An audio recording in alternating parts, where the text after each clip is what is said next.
Ave Maris Stella. Hello and welcome back to Vatican II in a Year. I am your host, Father Matthew Schneider, a priest with the Legionaries of Christ and a theology professor. This is a podcast on the StarQuest Production Network at sqpn.com. Today we're on day 328, and we're covering Gaudium et Spes 46 to 47, which is the introduction to the section. We're starting part 2, and marriage fosters good human lives. If you want to follow along, we have a reading plan and more details at sqpn.com/Vatican. Yesterday, we spoke about how the church has missions here, but our ultimate mission is bringing all to Jesus and the resurrection.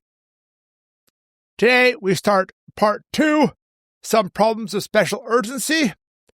What we mean in this part is it is going to move from more principles to more applications. How do we apply things like human dignity? That's the question we need to ask.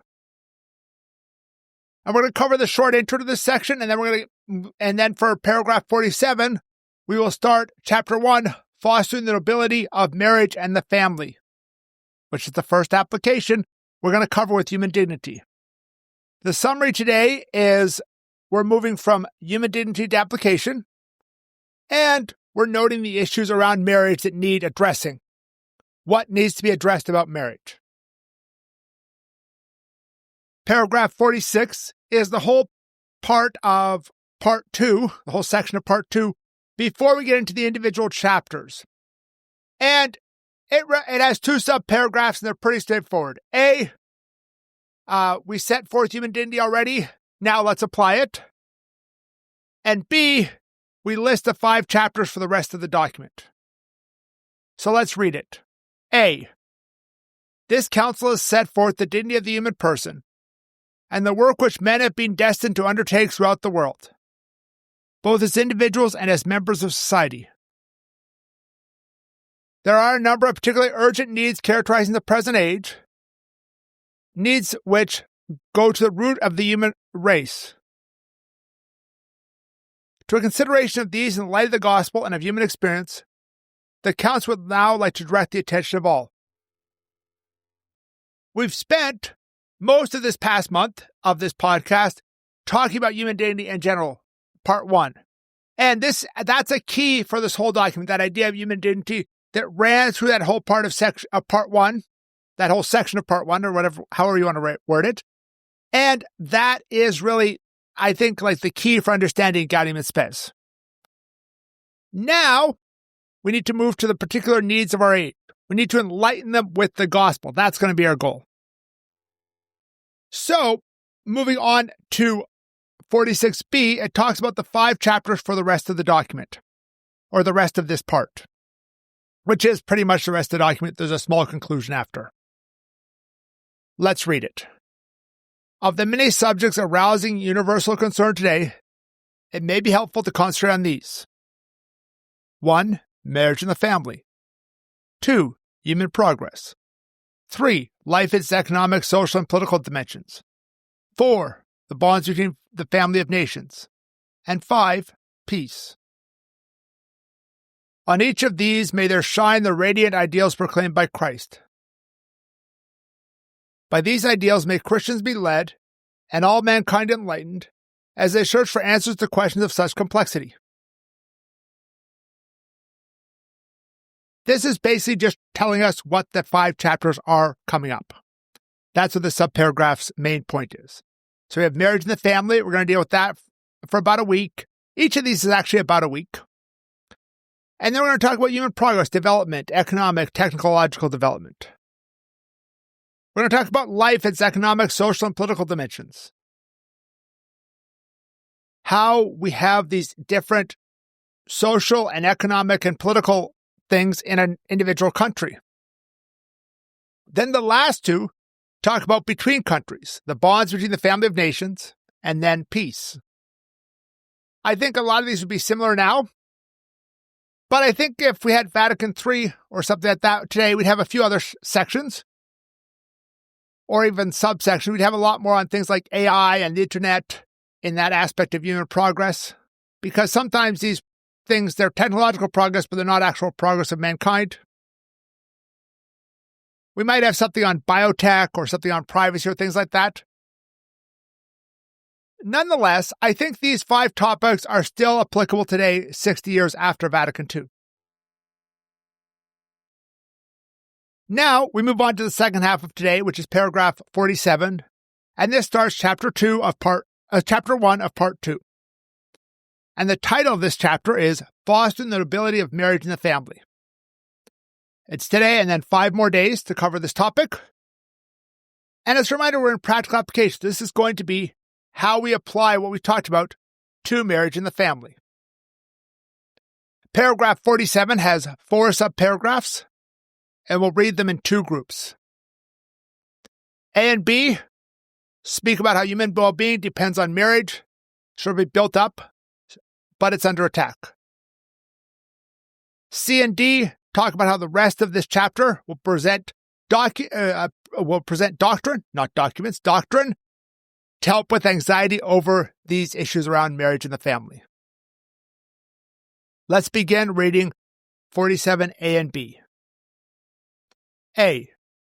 The well-being of the individual person and of a human and Christian society is intimately linked with the healthy condition of that community produced by marriage and the family.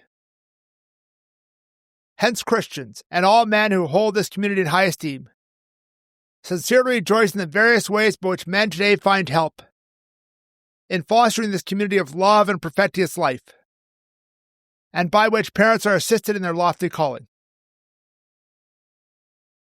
Those who rejoice in such aids look for additional benefits from them and labor to bring them about. B. Yet the excellence of this institution is not everywhere reflected with equal brilliance. Since polygamy, the plague of divorce, so-called free love, and other disfigurements have an obscuring effect. In addition, married love is too often profaned by excessive self-love, the worship of pleasure, and illicit practices against human generation. Moreover, serious disturbances are caused in families by modern economic conditions, by influences at once social and psychological, and the demands of civil society. Finally, in certain parts of the world, problems resulting from population growth are generating concern. This subparagraph notes that we see many benefits from marriage. And we can see this even in a secular, non-religious sense. There's so much better psychology for married men and women, or for religious, because you have a similar kind of familiar relationship with the religious community, priests, hopefully, if they do that well, in the diocesan priesthood. And even more so than for the couples, you're looking for kids. Kids raised by marriages that last their whole childhood into adulthood, and it creates so much more psychological stability for them. We even see, especially in men, that they live longer lives in these cases. And there are also spiritual benefits from marriage, obviously. These lead to a proper esteem for marriage. We have the high calling. We have the legal recognition is important. We need to have marriage be legally recognized. Moving on to 47b, it talks about the challenges to marriage. First of all, it notes polygamy, which as I'm recording this, the Vatican will have a document out soon. I forget the exact date. It might be out before this is live. Then it talks about things that are much more of an issue in our Western society, Canada, US, UK, Australia, places like that, which is where I think most of my listeners are. So, divorce and free love. How often does this happen in our society? How often do we have these kind of harmful things happening in our society? Then it talks about marriage just out of self-love. You just look marriage to serve yourself, to build yourself up so that you can have the sexual pleasure or something like that, instead of marrying for the love of the other. Then it notes economic challenges. Industrialization, development. That's still an issue where families are torn apart because the husband goes to work far away because you can't make money in their small town or things like that. That's a real challenge. And finally, we talk about population change. In 1965, the worry and concern was the population was just exploding and exploding, and that was creating scarcity. Today, we have the opposite issue. The population birth rate is, falling apart, and we have a big issue of people who are lacking those kind of things that they should have. So, this moves us on to our last reading for today, 47C and D, on the doctrine presented to help anxiety over marriage issues. Let's read it. C. All these situations have produced anxiety of consciences.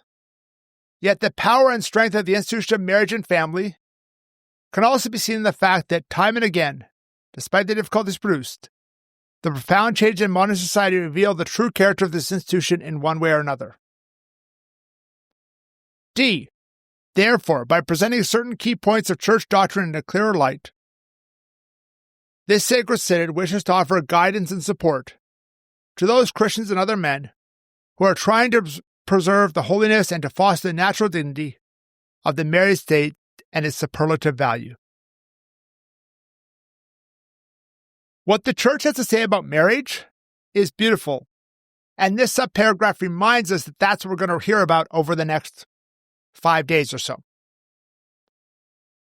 We do have a lot of anxieties about marriage day. People get worried, is this going to last? Am I going to get divorced? Things like that. And even some people don't get married because they're so worried about divorce. And marriage is important. It's still strong and important, even in the difficulties. And these difficulties actually remind us of how important it is. Now, how are we going to address these? In this chapter, we're going to give principal answer to these anxieties. These come from where? They come from church teaching. Church teaching allows us to see the beauty of marriage. And each marriage still needs to be lived well. This chapter will give us an outline, give us church teaching, but in your own marriages or the marriages around you, people still need to live loving their spouse, loving their kids. That concludes today. Thank you for listening to this episode of Vatican II in a Year. I do this podcast on a volunteer basis, and my local religious community relies on donations to pay our bills. If you want to support my community, you can go to patreon.com/frmatthewlc. There's also a link to a one-time donation on my own site, frmatthewlc.com. You can also donate to help support StarQuest at sqpn.com/give. Tomorrow, we're going to continue with the next paragraph in Gaudium Spes. That will be paragraph 48 on the nature of marriage. Please join us then to learn more about Vatican II, which can provide a blueprint for the Catholic Church. If you want more information on the podcast, like playlists for individual documents and a reading plan, go to sqpn.com/Vatican, frmatthewlc.com/Vatican, or Vatican SQPN on Facebook and X. Amen.